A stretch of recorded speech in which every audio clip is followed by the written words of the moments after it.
It was a very cheery day on April 10th, 1912.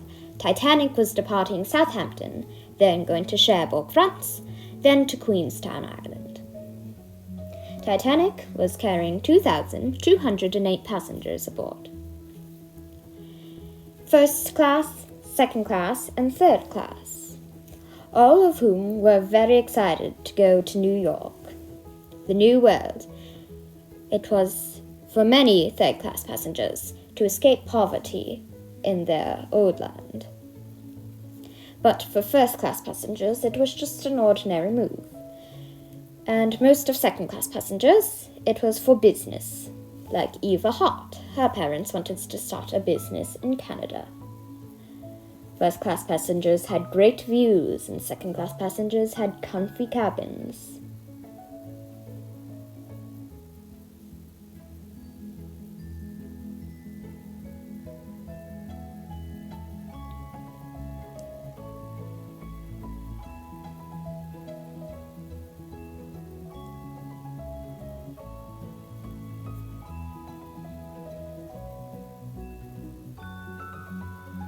All the classes had at least one dining saloon. First class had few, one main on D deck with the second class dining saloon, and a few other little areas to eat. Second class cabins were very comfy, third class cabins were very cramped, and first class cabins were very open and luxurious. Many passengers, all of them actually, enjoyed the well decks and the views of the open Atlantic Ocean. Crew members walked Scotland Road, the road and hallway that went throughout the whole entire length of the ship. Many passengers were there as well, an easy way to get around.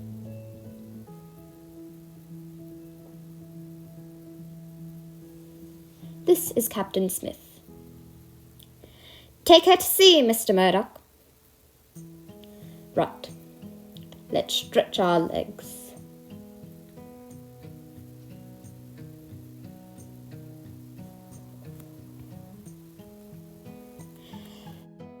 The passengers enjoying luxurious views and eating very luxurious things. The coalmen in the boiler rooms had it very difficult, but still excited because they're on the grandest ship in the whole entire world, on her maiden voyage, on the RMS Titanic.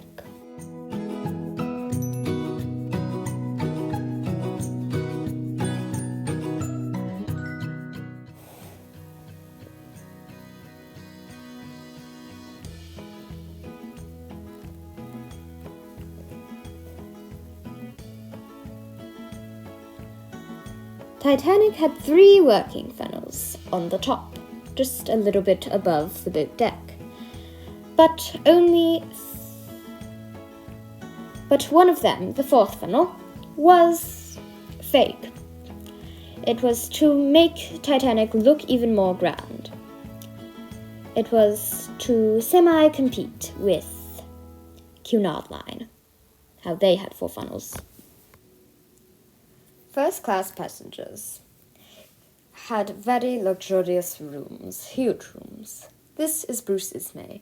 He was in a B-deck suite, which had a seating area, many rooms, beds, all the things, and a private promenade. It was very luxurious, nice place to sit and have warm tea. First class, with its Edac open promenade windows. And at the aft of that was Café Museum. That was a very luxurious cafe that had many blinds and windows. Next to that was the first class smoking lounge, which only men were allowed. On the same deck of Edac was the women's reading and writing lounge, which no men were allowed at. First class also enjoyed elevators, 4 of them on each deck leading to Edac.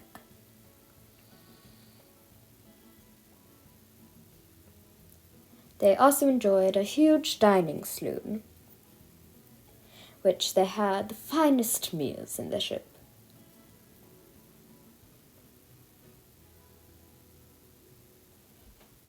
First-class passengers could enjoy the front well deck, and many third-class passengers went there as well, since it was the entrance to the third-class open space in the lower decks of the ship. First-class passengers enjoyed many great views that other passengers in second or third class could not enjoy. First-class passengers had most of the boat deck to themselves, and the beautiful grand staircase as you've seen before. Second-class passengers had two staircases, one that went up to boat deck and one that went to B deck. And it was quite luxurious with an elevator in the middle. They also enjoyed a smaller dining saloon on the back of E deck, near most second-class cabins and the staircase. Second-class cabins were located at the after ends of the ship. Some had one bed in them, a seat and a little area, and two beds. It was very luxurious, containing one or two beds, a little area to put tea on, and a couch. They also enjoyed their own open promenade at the very back of B deck near the aft well deck.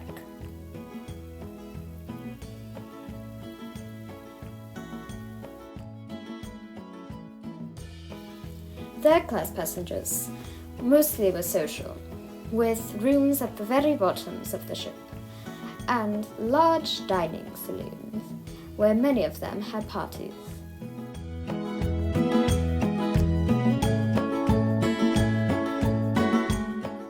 Third-class passengers did not enjoy the same amount of luxurious food as the first and second, but they did get food at least.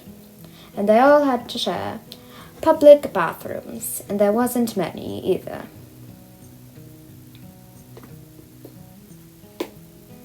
Back to first class. This is Molly Brown. She was a very impressive woman and would later help a lot during the sinking of the Titanic.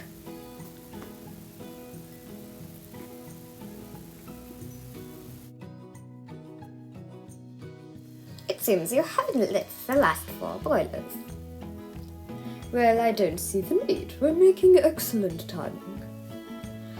And I want our passengers to be very safe. Well, but we can make even more time. You don't want to get us late, do you? The kitchen was located on D deck, near the second-class dining saloon and first-class dining saloon.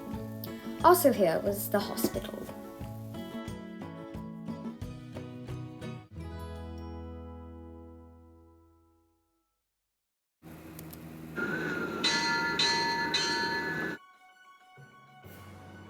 What's that rumbling feeling and noise? The iceberg damage punctured many holes in the ship's boiler rooms and flooded almost to boiler room 6.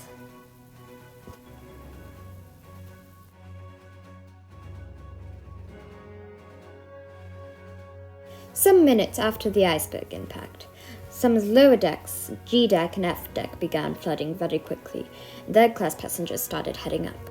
Thomas Andrews, one of the builders of the ship and designer, talked with the captain, and they both went down to inspect the damage in the boiler room. Then him, Captain Smith, and Bruce Ismay all had a conversation, whether if or if not lower lifeboats.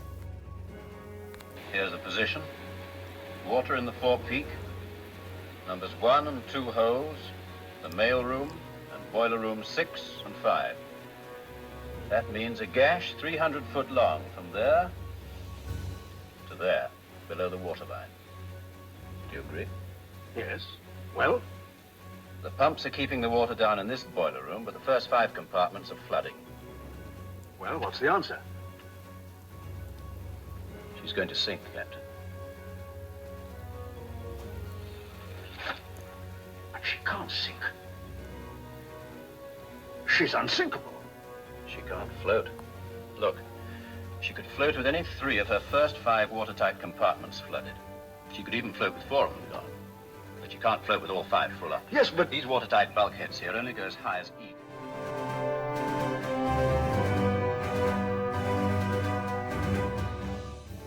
This is the Edac first-class staircase. Many third-class passengers use this to escape the ship. But others weren't so lucky.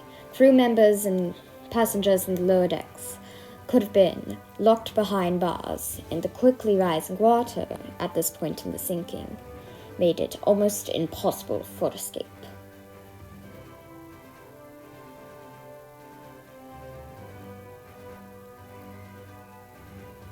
Now Edac is beginning to flood. This is Scotland Road, the longest hallway in the whole ship, almost running the full length. When this flooded, Titanic took on a port list. This hallway flooded very quickly, since it was very open. And that caused even more passengers to feel the urge to escape. Many first-class passengers during the evacuation were the first to be evacuated. They left their cabins and left the public areas to board lifeboats. The second class started waking up as well, and other passengers in the lower decks were trying their best to escape the ship. This is Lifeboat 7, the first lifeboat to be lowered. It did not have many people in it, for they were trying to convince people to go into the lifeboats. Lifeboat 7 launched 12:40 a.m. The ship was already taking on a bow list. More passengers started heading up. Lifeboat 5 was launched 12:45 a.m.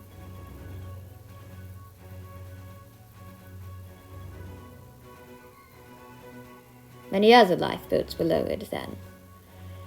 And as more passengers started heading up, more gates started closing. As we said before, Molly Brown helped during the sinking. She helped passengers go into the boats, and then was forced to go into a boat, but she didn't want to go because she wanted to help people.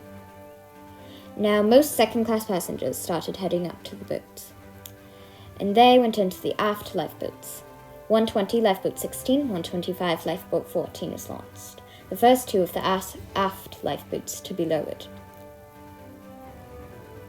Many second-class passengers boarded those aft lifeboats, since there was gates separating the boat deck.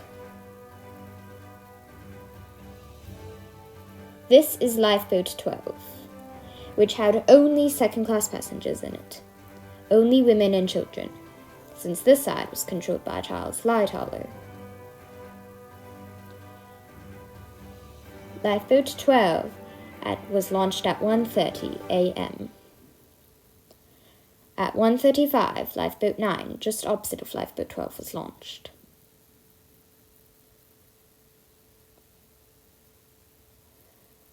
This is at 1:40, Lifeboats 15 and 14 were launched. When Lifeboat 15 was launched, 13 had almost gone under it, and it almost crushed Lifeboat 13 by inches. But those people lucky. Some people still trapped in the lower decks were not so much. As the ship was even more quickly flooding, there was less and less of chances to escape.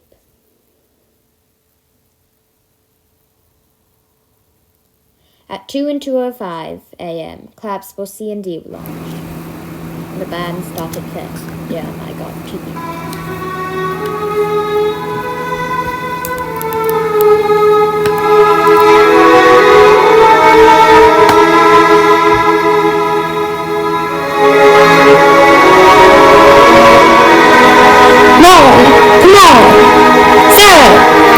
We have to go. The ship is sinking and no, I have to keep. Come on, let's go. The Marconi room is flooding. The ship is sinking rapidly.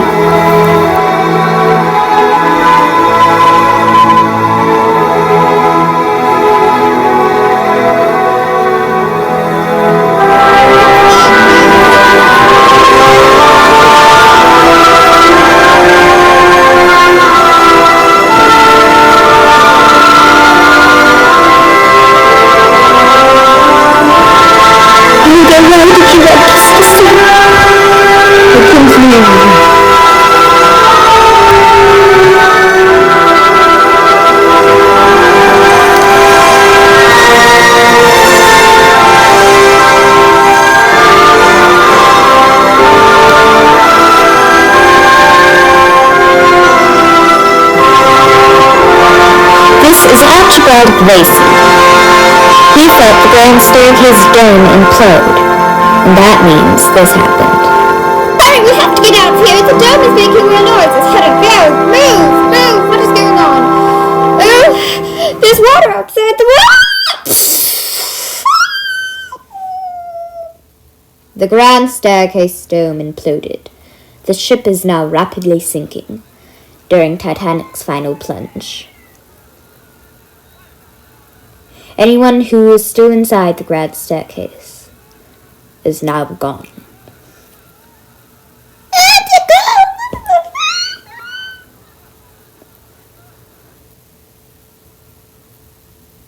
Contrary to popular belief, Thomas and Captain Smith jumped off the bridge wing into the water.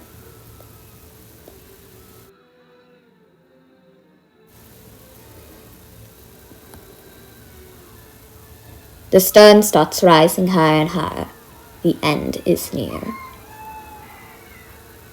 Titanic then. Its stern gives way and the ship breaks in half.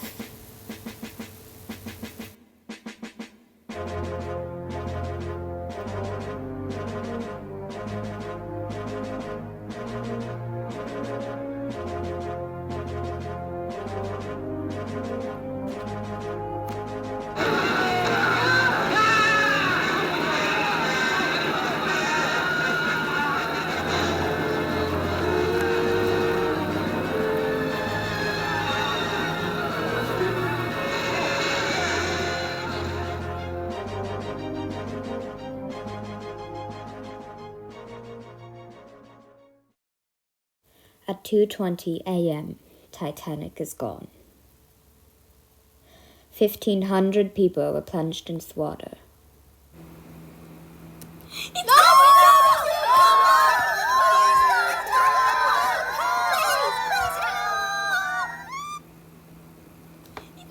All passengers in the lifeboats had to listen to the screaming, the horrible screaming.